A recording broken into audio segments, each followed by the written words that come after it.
Welcome back, everyone. This is Mukthar Khan from Sensory Solutions. In vlog number 2, we're talking about important changes to the Software Maintenance Agreement or SMA. SMAs are now time based and no longer version based. Previously, an SMA gave you access to two major version upgrades, but now it offers you 2 years of updates from your SMA's purchase date. So, when does your SMA actually start? If you are renewing the SMA, it starts on the date your current SMA ends.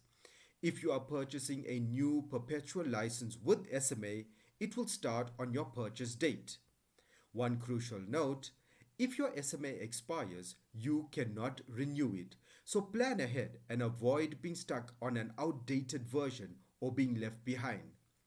Remember, an active SMA gives you ongoing updates, technical support, compatibility with the latest Windows operating system, which currently is Windows 11.